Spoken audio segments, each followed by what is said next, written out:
Hi, it's Mr. Duffy. Welcome to our lesson today in chemistry. Today we're going to be talking about radioactivity. This lesson, I'm hoping that you will gain an understanding about why some isotopes of elements are unstable and break down, giving off radioactive elements, and why some are stable in general, and are the isotopes that go into the calculations for average atomic mass and so forth. So this topic today is in a topic of chemistry called nuclear chemistry, where we're looking at the nucleus of the atom. It's a study of radioactivity, nuclear processes, and the transmutations of nucleuses of atoms. It's a whole branch of chemistry.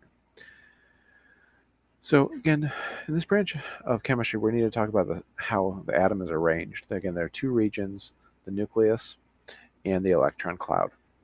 I talked about this before. Again, we're studying the nucleus now as well when we're talking about nuclear chemistry.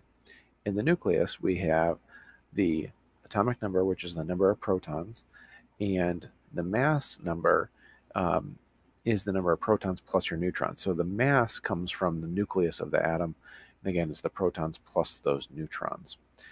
When we write out an isotope of an element, we again do that in symbol notation. The mass number goes on top and atomic number goes on the bottom. This is again nothing new. I've gone over this in previous lessons.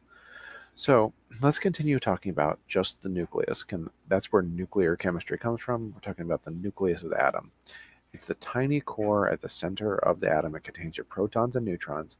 And again, it's extremely dense, extremely small. About 1/100,000th of the size of the entire atom is the nucleus. So again, everything's just super close together. The number of protons determines the identity of the atom. And again, the number of neutrons determines, again, the mass. So the protons plus the neutrons are the mass. Now, the stability of the nucleus depends on certain characteristics, like how many protons, like how many neutrons it might have. And most small elements, actually, elements less than atomic number 20, normally have about the same number. So 1 proton, 1 neutron, 12 protons, 12 neutrons. Again, they're normally equal.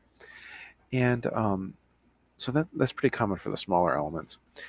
There are also some elements that have certain, like, are really stable, and they have what we consider like the magic number of protons. So again, they're normally even numbers, but seemingly even numbers, like protons or neutron ratios that add up to 8, 20, 28. Those seem to be very stable isotopes. So again, if something can have 4 protons and 4 neutrons, element, 8 is a very strong magic number, indicating, again, very stable nucleus.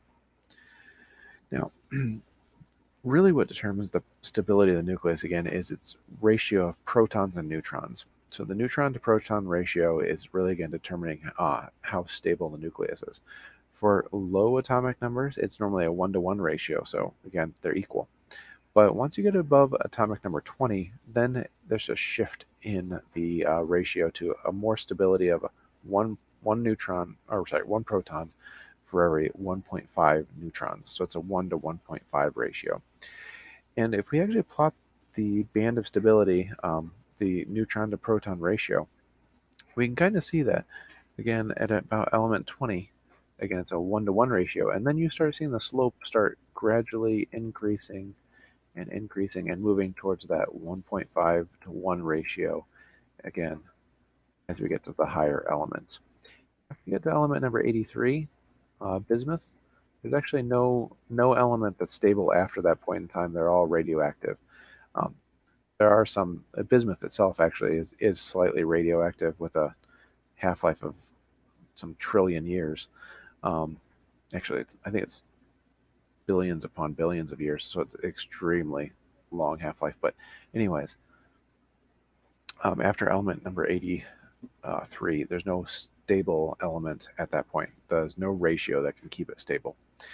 And again, you can kind of see that we shifted from a 1-to-1 ratio into a 1.5 to 1 ratio once you get to the higher elements. And that happens about after element number 20, which is calcium. Okay, I said that all right. So this again kind of indicates that there might be something going on in the nucleus with these like magic numbers, with these even numbers that seem to be very stable. And this is a branch of chemistry that is still we're still learning about. Um, it might be very similar to how we have electrons orbiting around the nucleus, but again, in the nucleus, we don't know exactly because it's so small, so tiny. We don't know exactly kind of like what's going on there. Again, we're talking about like quantum level chemistry here, so still a lot to be discovered about what's going on inside the nucleus and why certain elements are more stable at these magic numbers. Now, another thing that determines the stability of an atom's nucleus is what's called the mass defect. Now, the mass defect, if we add up our protons and our neutrons, we know the mass of one proton, we know the mass of one neutron, and so we can add up our protons and neutrons and figure out the mass of the nucleus. Well, that's great, but actually when we measure the mass of the nucleus, we get a difference.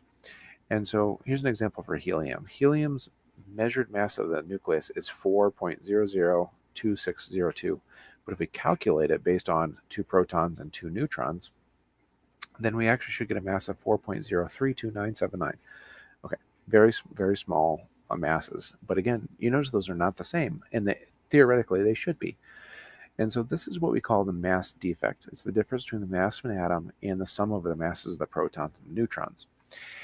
Now, where's that mass defect coming from? What's going on? Where's that mass going?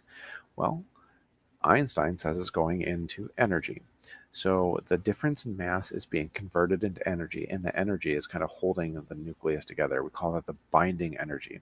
It's the energy released when the nucleus of an atom is formed from the nucleons itself, from those protons and neutrons.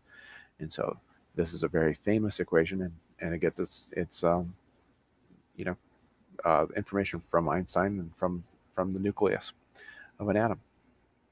So we aren't going to actually do any calculations here with this. We're not going to use E equals mc squared, but again, you can kind of see that it could be used to calculate the energy that holds the nucleus together. Now, if we compare that binding energy to the number of protons, so the atoms, we can kind of see that the highest binding energies are the elements with intermediate atomic numbers. So iron actually is the highest, has the strongest nucleus. Its element number 23 has 23 protons and normally 23 neutrons. So again, it's a very stable nucleus, the most stable nucleus on the periodic table. And again, it's because it has the highest binding energy. So again, you can kind of see the stability of the nucleus as we look at this chart. Again, it starts with very low binding energies, and then again it increases to iron, and then after iron it kind of slowly decreases back again.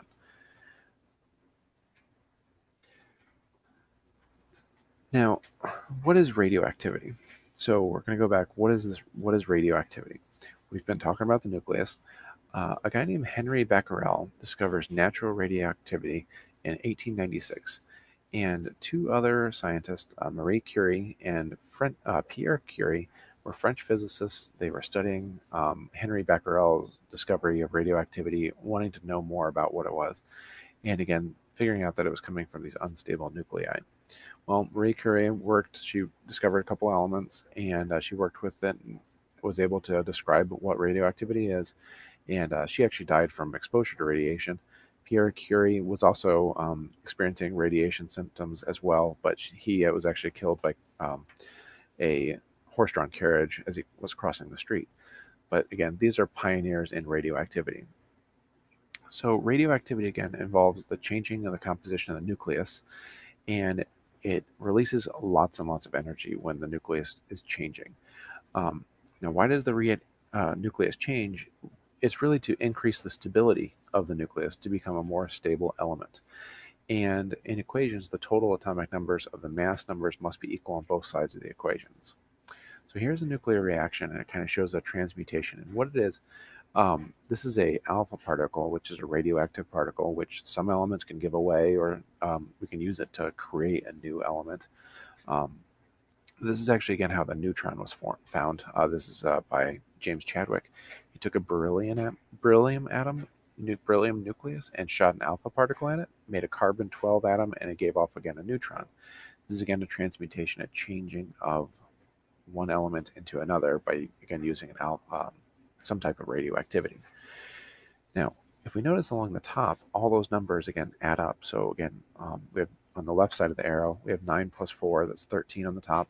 And on the right side of the arrow, we have 12 plus 1, which adds up to 13 on the top as well. On the bottom, we have 4 plus 2. That's, again, the number of protons. But again, 4 plus 2 is 6. And on the right side, we have 6 plus 0, which will also be 6. So you again notice we're not changing the math here. Again, this is still what's on the left. What we have to start off with must also be what we have at the end of the reaction. So in a nuclear reaction, we're not changing that. We're still following the same very common principle that what we start with must be what we end with. But again, it can change and move around. So again, this is a type of nuclear reaction. So hopefully after watching this video, going through these notes, you kind of have a little bit better understanding of what radioactivity is